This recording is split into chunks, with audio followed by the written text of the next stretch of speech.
안녕하세요. 백두산 금융연구소의 백두산입니다. 1월 21일 금요일 아침 9시 21분입니다. 어젯밤 미국은 또다시 하락 마감을 했습니다.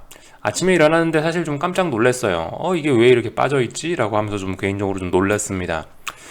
일단 그 하락의 제목은 요겁니다. 페드 긴축 우려 지속이라고 하고 있어요. 그죠?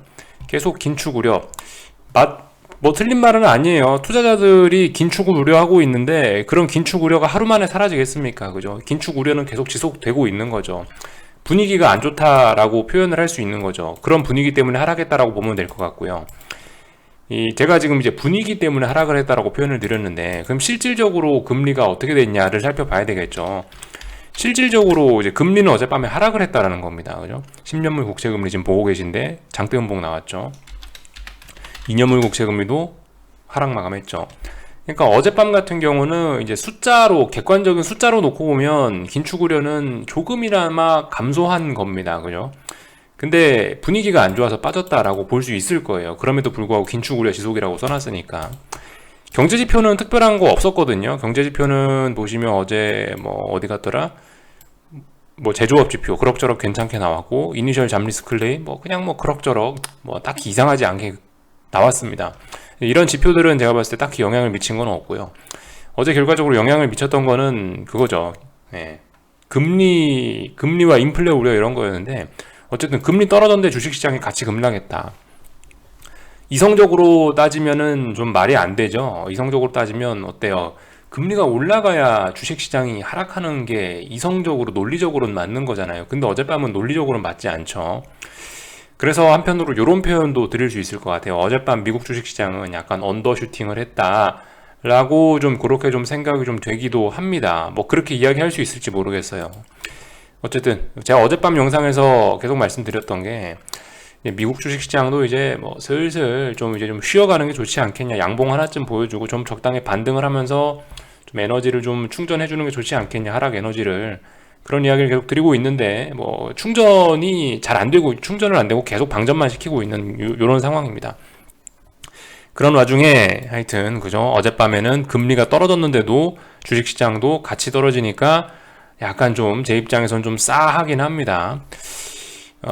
금리와 관련돼서는 어젯밤에 금리가 이렇게 떨어졌다라고 해서 이제 금리 상승이 끝났냐, 그건 아니죠. 말씀드렸다시피 올해 땡 하자마자 금리의 급등세가 너무 가팔랐기 때문에 앞으로 금리는 더 올라갈 것 같긴 한데, 더 올라가더라도 지금 쉬어가는 과정이 필요하다라는 이야기를 드렸거든요. 아마 일단 그런 쉬어가기 과정으로 일단 보고 있고요. 아직까지는요.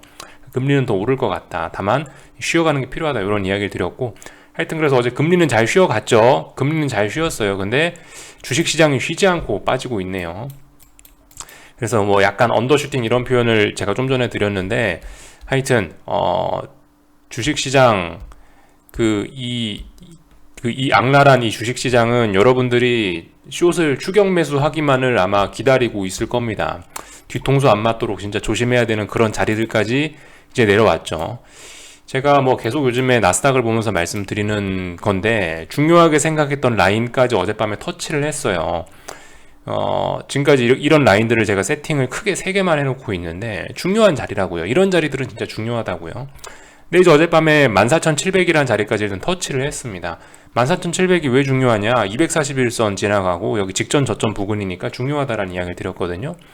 중요한 지지선이에요. 중요한 지지선 부근까지 드디어 이제 터치까지 했고 이랬기 때문에 이 부분에서는 그래도 이제 좀 싸워야 되는 거죠. 이제 좀 더 하락을 하더라도 여기선 반드시 멈춰야 된다고 보고 있습니다. 뭐겠어요? 이런 자리는 단기적인 측면에서는 오히려 반등을 노리는 플레이가 좋을 수도 있겠다라는 생각을 하긴 하는데요. 트레이딩의 관점에서.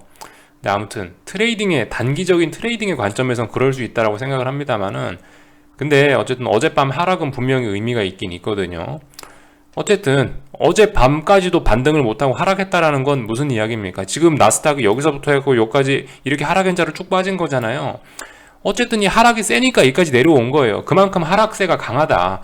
야, 이거 옛날 같지 않구나라는 생각을 하긴 해야 돼요. 어제 추가적인 이런 하락을 보면서, 와, 정말 강한 매도세가 붙었구나, 시장의 매수세가 약해졌구나 라는 거를 느껴야 돼요. 이게 이제 중장기적인 측면에서 드릴 수 있는 이야기고, 방금 말씀드렸다시피 근데 단기적인 측면에선 지금 어쨌든 이런 하락이 조금 좀 이제 좀 많이 좀 과한 측면이 왔고, 더군다나 중요한 지지선 부근까지 내려왔으니까 이 부근에서 이제 내가 숏을 추격하고 싶다. 예, 잘 하셔야 되겠죠. 추격하면은 힘들어질 수 있어요. 많이 힘들어질 수 있겠습니다. 물론 여기서 안 싸우고 그대로 폭락할 수도 있어요. 근데 계속 폭락하면 어떻게 되겠습니까? 그럼 빅숏은 없는 거예요. 그럼 이제 저도 이제 나스닥 숏을 팔아야 되겠죠. 여기서 쉬지도 않고 오늘 밤도 급락하고 내일 밤도 급락하고 모레도 급락하고 계속 이러면 빨리 이제 숏을 청산하고 또다시 대세 상승을 봐야 될 수 있어요. 예. 아무튼 그렇습니다. 그래서 전 중요한 지지선 자리에 왔기 때문에 이제 좀 미국 주식시장 하락을 하더라도 여기선 좀 쉬어가야 된다. 여기선 이제 격전지다라는 이야기를 좀 드리고 싶고요. 네, 그렇습니다. 하여튼 근데 어쨌든 241선 터치라든가 이런 직전 저점 자리, 이런 지지력이 있는 자리 부근까지 내려왔다는 게 분명히 의미는 있습니다. 그죠? 그래서 아무튼 앞으로 뭐 우리가 잘 지켜봐야 되는 부분은 여긴 이 자리 14,700자리의 싸움이 될 거예요. 14,700자리에서 어쩌고 싸워가지고 여기서 붕괴가 되면은 이제 본격적인 하락 추세가 시작될 수 있겠죠. 여기를 붕괴시키고 요렇게 저점이 낮아져야, 이래야 이제 하락 추세가 될 겁니다. 아직까지는 상승 추세 중이긴 하죠. 단기 하락 추세인 거고요. 큰 중장기 상승 추세 중 단기 하락 추세, 그죠? 여기 붕괴되면 장기 하락 추세로 접었을, 중장기적으로 상승 추세가 끝나고 하락 추세 시작될 수 있다. 이런 이야기 드리고 있습니다. S&P는 뭐 그림이 조금씩 다르긴 한데요. 하여튼 각각 대응하셔야 될 것 같아요. S&P는 이렇고 나스닥은 이러니까 거기에 맞춰서, 그죠? 각각 지지와 저항 따져 보시고 대응하셔야 될 것 같아요. 아무튼 이거래일 연속으로 4,540을 연속적으로 붕괴시켰네요, 그죠? 그러니까 이제 4,540은 이제 무거운 저항이 되긴 됐고요. 다음번에 이제 반등이 나왔을 때 4,540 부근에서 잘 해야 될 겁니다. 물론 반등할지 안 할지 몰라요. 더 빠질 수도 있어요. 더 빠지면 근데 저는 이제 별로 안 좋아할 거예요. 언더슈팅. 그렇게 되면 너무 강력한 언더슈팅으로 갈 거라서 좀 안 좋아할 거고, 얘도 뭐 차트 모양은 비스무리합니다. 얘도 241선 부근이 보시면은 여기죠, 여기. 대충 선을 껐는데 한 번에 직선으로 잘 꺼졌네요. 여기 어딘가가 지금 보시면 짜글짜글하게 봉들이 많이 모여있지 않습니까? 그죠? 이런 부분. 그리고 마침 이 부근에 241선이 뭐 대충 이 부근에 있기도 하고요. 그러니까 이 자리가 어떤 중요한 지지력이 있는 자리가 될 겁니다. 근데 나스닥은, 근데 S&P는 지금 보시면 단기적으로 좀 볼린저 밴드 볼린저 밴드 3거래일 연속으로 째면서 지금 빠졌기 때문에 조금 좀 많이 빠진 편이긴 해요. 좀 강하게 좀 많이 빠지긴 했습니다. 그렇다고 오늘 반드시 반등하라는 의미는 아니고 어떻게 될지 모르긴 하는 건데, 아무튼 중요한 지지선이 여기 있는데 지금 이까지 안 갈 수도 있습니다. 근데 이까지 갈지 안 갈지 모르는 거고, 하여튼 서로 모양이 좀 달라요. 그래서 이런 자리에서 매수를 잘못 잡는다, 조금 좀, 그죠? 신뢰도가 좀 떨어질 수 있겠죠. 만약에 내가 이제 뭐 단기 트레이딩 관점으로 해서 여기서 나는 그 매수를 잡아갖고 위쪽으로도 한번 먹어보고 싶은데 어떻게 생각하냐, 차라리 나스닥을 매수를 잡는 게 나을 수 있을 거라는 생각이 드네요. 굳이 내가 매수를 잡고 싶으면, 단기 트레이딩을 위쪽으로 잡아보고 싶으면은 여기 터치 안 했잖아요. 제 생각에 이건 약간 애매해요. S&P는 약간 애매해, 매수를 잡기가. 나스닥은 방금 말씀드렸다시피 중요한 지지선 부분까지 내려왔고 그랬기 때문에 이런 자리에선 그래도 어떤 매수를 잡아볼 만한 그런 근거는 조금 S&P보단 더 나을 것 같아요. 어쨌든 뭐 오래간만에 뭐 주식 매수 뭐 이런 이야기를 드리고 있는데, 이게 지금 어쨌든 저는 이제 많은 분들이 보고 계시니까 어떤 시장 설명하는 관점에서 단기적으로 그런 생각을 해볼 수 있는 자리라고 지금 말씀을 드리는 거지, 아무튼 저는 아무것도 안 합니다. 저는 계속 여기 위에서 숏 잡고 아무것도 안 하고 있는 사람이에요. 저는 계속 아무것도 안 합니다. 저는 계속 아래쪽으로 쳐다보고 있는 거고요. 트레이딩의 관점에서 그런 식으로 접근을 해볼 수 있다. 이 자리가 지금 중요한 지지선이라는 이야기를 그렇게 강조를 해서 말씀을 드리고 있는 거예요. 지지선까지 좀 너무 좀 빨리 급하게 온 감이 없지는 않은 것 같다. 이런 이야기를 좀 말씀을 드리고 있습니다. 그리고 어쨌든 어젯밤에 말씀드렸다시피 어젯밤엔 금리가 떨어졌단 말이죠. 금리 떨어졌는데 주식시장 급락했다. 이런 거는, 그죠? 오히려 강력한 반발을 불러낼 수도 있을 것 같아요. 이런 이야기들을 조금 좀 드려봤고, 제가 아마 지난번에 말씀을 드렸을걸요, 그죠? 예. 금값이 1830 넘어가면은 좀 그 위험 자산들이 안 좋아질 수 있을 것 같다라는 이야기 드렸는데, 이제 일단 금값이 장대항공 만들고 나서 일단 옆으로 조정 나오고 있습니다. 이런 부분 우리한테 주는 어떤 중요한 신호일 수 있어요. 잘 봐야 됩니다. 이런 부분요. 시장의 분위기가 금값이 이렇게 치고 올라가면 찬바람이 확 불어온 거예요. 그러니까 기온이 또 몇 도 뚝 떨어진 겁니다. 저 위에 시베리아에서 찬바람이 좀 내려왔다고 표현을 해야 되나? 어쨌든 뭐 그런 식으로 표현할 수 있을 것 같아요. 금값 급등 이런 것도 좀 잘 보자고요. 그래서 이 정도 이야기를 드렸고요. 어젯밤에 저기 요거 있었더라고요. 어젯밤에 그 무슨 뭐 유럽 그 뭐 유로존 그 뭐 통화정책 미팅 뭐 어쩌고저쩌고 써 있었는데, 그게 의사록 공개였나 봐요. 22 의사록 공개가 있었는데 22는 비교적 좀 완화적인 것 같더라고요. 제가 내용을 좀 읽어봤더니 미국이 엄청나게 긴축적인 거고, 유로존은 그래도 조금 여전히 좀 비둘기적인 냄새가 좀 나긴 나는 것 같아요. 여기 나와 있죠. 뭐 보시다시피 뭐 대다수 의원은 어쩌고저쩌고 순자산 매입을 이전 분기보다 더 느린 속도로 이행하고 어쩌고저쩌고 하면서 뭐 유연하게 조정할 수 있도록, 그리고 뭐 PEPP 재투자를 적어도 내년 말까지 연장하고 기존 자산 매입 프로그램을 일시 확대하는 데 동의했다. 이런 이야기 나오고 있죠. 그러니까 유로존 같은 경우는 여전히 이제 기초 체력이 안 좋으니까 이 긴축을 못 하는 거예요. 긴축을 막 공격적으로 못 하고 있는 겁니다. 우리가 이제 이런 내용을 보면서 생각을 해야 되는 거는, 그리고 요것도 있네요. 뭐 2% 인플레이션을 만들기 위해서 모든 도구를 뭐 적절히 조정해야 한다. 어쩌고저쩌고 하고 있는데 립 서비스에 불과한 것 같아요. 네. 어쨌든 여기 보시면 그죠? 약간의 유동성 공급 이런 이야기가 있지 않습니까? 이게 제가 봤을 때 어젯밤에 중요한 내용인 것 같아요. 그러니까 이제 우리가 이런 기사를 보면서 이제 생각해 봐야 되는 건 뭐다? 달러 인덱스다. 그죠? 유로존이 조금 좀 약한 소리를 했으니까 달러가 강해지는 게 자연스러운 모습일 거예요. 그래서 일단 어젯밤에 이런 식으로 달러가 올라서 마감했다. 요게 신흥국에는 안 좋은 영향 미칠 수 있겠죠. 요거 잘 보셔야 되겠습니다. 하여튼 22 통화록 공개가 22 의사록 공개가 있었는데, 의사록에서 비교적 좀 비둘기적인 이야기를 하면서 달러가 올라왔다라는 거 보셔야 되겠고요. 이제 한국 주식시장 보기 전에 요거 하나 좀 말씀을 좀 드리고 넘어갈까 하는데, 제가 요즘 위안화 이야기 좀 많이 드리죠. 박문환 이사 이번 주 목요일, 어제도 좀 어제도 이제 이렇게 글을 하나 써놨는데 설명을 좀 잘 해놨더라고요.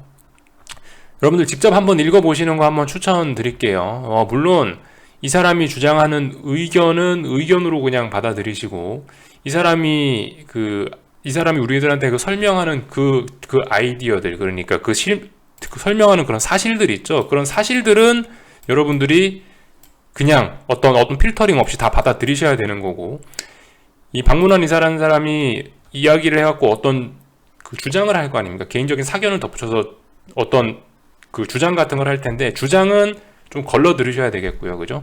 아무튼 이 사람 글을 읽으면서 사실만 판단해갖고 그 내용을 좀 받아들이시면 되겠습니다. 제가 올려드리는 이런 영상들도 제가 이야기하는 게 사실도 섞여 있고 의견도 섞여 있거든요. 제 영상도 그래요. 제 영상도 저의 의견은 무시하시고 제가 전달해드리는 내용 중에 사실만 받아들이셔가지고 판단은 스스로 하는 거예요. 언제나. 하여튼 근데 좋은 재료를 생각해볼 만한 좋은 재료를 갖다 준 것 같아서 이거 한번 간단하게 보고 넘어갈까 하는데요.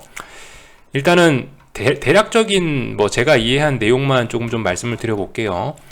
요즘에 이제 위안화가 굉장히 강하다라고 제가, 중국이 기준금리 인하하는데도 위안화가 좀 비교적 강한 것 같다라고 하면서 어젯밤에도 이런 이야기를 좀 드리긴 드렸는데, 박문환 이사의 말로는 이제 그렇습니다. 중국이 지금 이제 기준금리 인하, LPR 금리니 MLF 금리니 이런 걸 금리를 인하하고 있는데, 이게 실질금리가 워낙 높은 상황이라서 이런 거 인하를 해도 사실상 인하가 아니다, 대략적으로 이런 식으로 전 이해를 했거든요. 그러니까 중국은 실질금리가 지금 굉장히 높은 상황이라고 합니다. 실질금리가 굉장히 높으니까 중국으로 돈들이 다 빨려 들어가고 위안화가 저렇게 강세가 나타난다. 위안화가 아래쪽으로 계속 간다. 라고 그렇게 설명을 했더라고요. 그래서 그런 부분은 여러분들이 좀 참고하실 만할 것 같고요. 그 와중에 이제 의견도 좀 덧붙였는데, 누구였더라? JP모건 사장인가? 그죠? 제이미 다이먼이란 사람이 이 올해 들어서 특히나 좀 굉장히 긴축적인 이야기를 하고 있거든요. 약간 좀 저게 맞나 싶을 정도로 긴축적인 이야기를 하고 있어요. 이 사람이 이 사람이 올해 6에서 7회 기준금리 인상도 가능할 것이란 이야기를 했다라고 하는데요. 그러니까 이런 이야기를 갖고 이제 박문환 이사가 자기 의견을 이야기를 하고 있는 건데, 그렇게 미국이 기준금리 인상을 하고 그렇게 해가지고 방금 말씀드렸다시피 중국의 어떤 실질금리가 굉장히 높다라고 말씀드렸잖아요. 이 실질금리 차이 때문에 위안화가 최근에 강세를 보이고 있다라고 말씀드리는 건데, 그 JP모건 사장님 하는 이야기가 그렇게 기준금리를 많이 올려버리면은 이 미국과 중국 간의 실질 금리 차이가 확 줄어들어갖고 중국으로 들어가는 돈줄을 차단할 수 있다, 뭐 이런 이야기를 했다라고 합니다. 그래서 어쨌든 미국은 정책적으로 국제 정치적으로 해서 중국을 박살내기 위해서 기준금리를 굉장히 급하게 올릴 수도 있다, 굉장히 급한 긴축을 할 수도 있다라는 그런 의견을 이야기했는데, 저는 근데 비교적 그럴 수 있다라고 생각해요. 약간 좀 동감이 좀 되긴 합니다. 그래서 대략적으로 제가 저 글을 읽고 대략적으로 이해한 부분을 좀 말씀을 드려봤는데, 스스로 어쨌든 한번 생각을 해보세요. 제가 말씀드리다가 좀 오해가 있게 이야기한 부분도 있을 수 있기 때문에 자세한 건 직접 글을 읽어보시면 되고, 어쨌든 대략적으로 이런 이야기를 이야기했어요. 대략적으로 이런 의견을 이야기를 하더라고요. 그래서 어쨌든 우리는 어떻게 되든 간에 위안화만 쳐다보고 있으면 돼요. 위안화만 쳐다보고 있으면 됩니다. 위안화가 어느 순간 탁 약세로 돌아서는 순간은 그러면 금융위기 진짜 날 수 있겠구나, 진짜 조심해야 되겠구나, 미국이 본격적으로 중국에서 돈을 빼나간다는 신호이구나 라고 생각할 수 있어요. 그래서 위안화 계속 잘 봐야 됩니다. 근데 아무튼 계속 심상치는 않은 모양이에요. 아무튼 이게 지금 당장 위안화가 당장 이게 상승 추세로 전환되고 이러긴 쉽지 않을 겁니다. 그죠? 시간이 걸릴 거예요.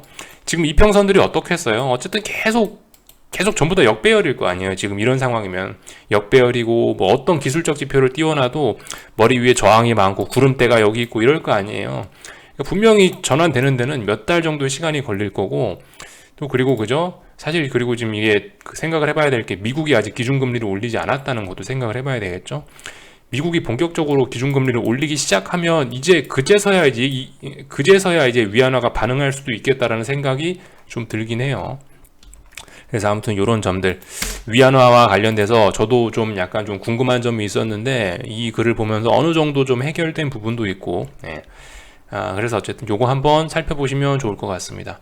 글 제목은 요거고요. 인터넷에 아무 때나 쳐보시면 나오고, 아니면 제 영상 일시정지 해갖고 한번 읽어보시면 될 것 같습니다. 이런 식으로 한번 쭉 해놓으면 일시정지해서 보실 수 있겠죠. 글을 길게도 써놨네요. 하여튼 그래서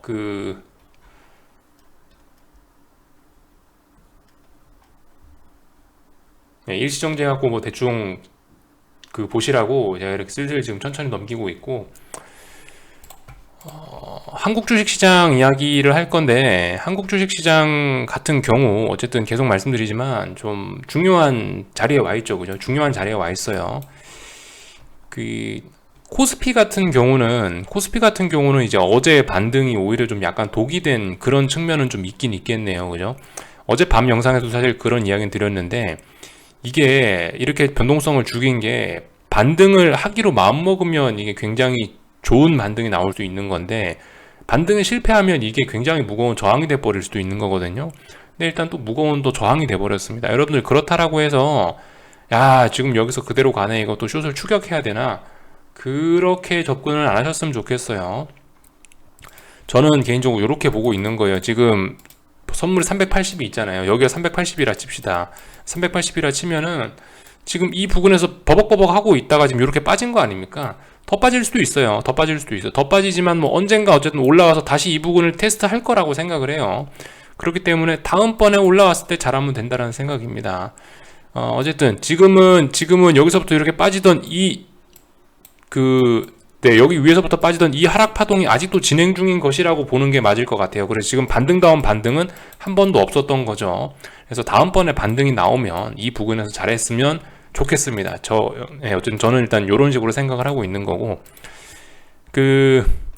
하여튼 오늘 반등할지 안 할지 모르겠는데 한국도 슬슬 조금 부담스러워지는 자리까지 좀 가고 있긴 합니다. 근데 어쨌든 비교적 잘 가고 있어요. 비교적 뭐 제 생각엔 잘하고 있다라고 비교적 잘하고 있다라고 생각됩니다. 하락이 좀 너무 과할 수 있었는데 어제 좀 쉬어주는 바람에 오늘 이렇게 하락을 해도 별로 부담스럽지는 않아요. 제 입장에서 그냥 룰루랄라 하면서 볼 수 있을 것 같아요. 변동성 죽이면서 이 정도면 잘 빠지고 있는 거예요. 물론 이제 엄밀히 따지면 변동성 지수는 올라가고 있는데요. 변동성 지수가 막 장대 양봉으로 이런 날처럼 막 급등하는 건 아니잖아요. 가만 우리 생각해보면 이런 장대 양봉이 나왔을 때 지수가 반등을 하는 경우가 많았었잖아요. 근데 지금 변동성이 짜불짜불 올라가고 있죠. 이런 측면에서 저는 일단 굉장히 안심을 하면서 좋게 보고 있습니다. 코스닥 같은 경우는 근데 뭐 일단 좀 많이 급하게 내려왔던 감이 있어서 뭐 미국이 하락했는데도 불구하고 특별히 반응은 오늘은 없네요. 하여튼 이 1340이란 자리를 말씀드렸는데 그 자리에서 싸움 계속 잘 보자고요. 아무튼 아직까지 그렇다라고 해서 뭐 어젯밤에 미국이 뭐 깜짝 하락했다라고 해서 오늘 뭐 한국을 뭘 해야 되냐, 여전히 가만히 있는 거죠. 그러니까 뭐 똑같은 관점 뭐 말씀드릴게요. 어쨌든 지금 코스닥이건 코스피건 간에 코스피는 선물 380, 코스닥은 뭐 1340인가? 제가 그런 자리를 말씀드렸죠. 지금 그런 자리에서 지금 싸우고 있는 거예요, 결과적으로. 코스피는 이 밑에서 싸우고 있는 거고 코스닥은 요 위에서 싸우고 있는 거죠. 그죠? 어쨌든 이 부분에서 시간이 좀 필요할 거예요. 어쨌든 이 부분에 시간이 좀 많이 필요할 거고, 뭐 아래쪽에서 논다면은 급락하고 나서 다음번에 올라올 때를 노리면 되는 거고, 지금 이제 1340 위에서 놀고 있는 코스닥 같은 경우는 지금 아래 내려와서 여기에서 지금 놀고 있으니까 다음번에 붕괴시킬 때 따라가거나 그렇게 하는 게 뭐 맞겠죠. 붕괴되는 거 확인하고 따라가는 게 안전하긴 하겠죠. 지금 뭐 여기서 어쨌든 말씀드렸다시피 지금 여기는 이제 중요한 지지선이 지나는 자리란 말이죠, 코스닥은요. 그러니까 여기서 숏을 사는 거는 정석적으로는 별로 그래 좋은 플레이가 아닐 수 있어요. 지금 따라가는 건 지금 여기서 이런 자리에 숏을 따라간다, 솔직히 좀 그죠? 약간 제가 지난번에 어떤 예상을 하는 매매하고 확인하고 하는 매매는 분명히 다르다라는 말씀을 드렸는데, 1340이라는 라인 붕괴되고 나서 확인하고 들어가는 게 더 안전할 거라고요. 여기서 지금 숏을 사는 건 1340 붕괴될 거야 라고 예측하고 들어가는 거니까 사견이 많이 들어간 그런 매매일 수가 있는데, 근데 어쨌든 아래쪽 붕괴되는 거 확인하고 들어가는 게 저는 좋아 보인다. 저의 투자 관점 말씀드린 겁니다. 그렇게 하는 게 좀 안전하지 않겠냐, 비싸게 사더라도. 그래서 뭐 이런 이야기들 드렸고요. 어쨌든 전 이 부분에서 뭐 좀 치열한 다툼이 있어야 된다고 봅니다. 이 부분에서 지금 이제 어젯밤에 특히 지금 생각하셔야 될 게, 나스닥 같은 경우도 지금 중요한 지지선 부근까지 어젯밤에 터치했죠. 한국은 이미 중요한 지지선 부근에서 지금 놀고 있는 거죠. 결과적으로 다들 같은 자리까지 왔어요. 그래서 이 부분에서 좀 전 세계 주식시장이 뭐 더 갈 거든 반등을 할 거든 어떻게 될지 모르겠지만 좀 싸워야 된다고요. 여기서 그래서 좀 의미 있게 잘 싸워놔야 다음번에 이 자리가 이제 저항이 확인이 되면서 시원하게 빠지던가 뭐 할 수도 있는 거라고요. 지금은 뭐다 좀 싸우고 있는 중이고, 단기적으로 좀 하락이 좀 많이 좀 진행이 된 상황이라서 단기적으로는 좀 부담스러운 자리일 수 있기 때문에, 중장기적으로는 요즘에 하락이 의미가 있죠. 그죠? 특정한 이평선을 붕괴시키고, 어떤 뭐 구름대 이런 걸 붕괴시키고 이렇기 때문에 중장기적으로 봤을 땐 분명히 의미가 있는 하락이지만 단기적으로 봤을 땐 조금 과한 측면이 있기 때문에 느긋하게 어차피 뭐 지금 뭐 보고 있다고 이게 뭐 어떻게 뭐 되고 그러진 않거든요. 그냥 모니터 끄고 제가 봤을 때는 좀 나가서 시간 보내시는 게 더 좋을 것 같아요. 충분히 반등을 기다리자. 어쨌든 뭐 계속 이런 이야기만 좀 드리도록 하겠습니다. 다다음 주 어쨌든 FOMC 회의도 있거든요. 25, 26에 FOMC 회의인데 그죠. 그런 이야기를 좀 먼저 드렸어야 되는데, 25, 26에 FOMC 회의인데 지금 FOMC 회의 직전까지 너무 많이 빠져버리면 FOMC 회의 끝나고 급반등 나오고 엄청나게 큰 반등도 나올 수 있어요. 저는 오히려 FOMC 회의 직전에는 지금 이쯤에는 저는 이제 슬슬 반등을 해줘야 된다고 봐요. 빨리 반등을 충분히 해놓은 상태에서 FOMC 회의가 딱 나타나야 다시 뭐 하락을 하든지 뭐든지 할 거 아니에요. 근데 이제 FOMC 회의를 눈앞에 두고 나서 지금 계속 주식시장이 반등도 없이 계속 폭락을 한다. FOMC 회의 끝나고 그럼 또 콜대박이 또 나올 수도 있는 겁니다. 이런 식으로 좀 생각을 해보시면 좋을 것 같아요. 오늘 어쨌든 아침에 좀 말을 좀 급하게 한다고 오늘 좀 말이 좀 녹화 안에 좀 많이 꼬이고 그러네요. 하여튼 여기까지 할게요. 삼성전자는 76,000원 붕괴가 된 첫 번째 날입니다. 예, 의미가 있겠죠. 76,000원이 저항이 됐으니까 예, 이제 앞으로 어떤 신호가 등장했다라고 생각하시고 이제 앞으로 어떤 대응을 하면 되겠죠. 이 정도 할게요. 궁금한 거는 리플 남겨주시고요. 여기서 마치도록 하겠습니다. 저녁에 뵙겠습니다.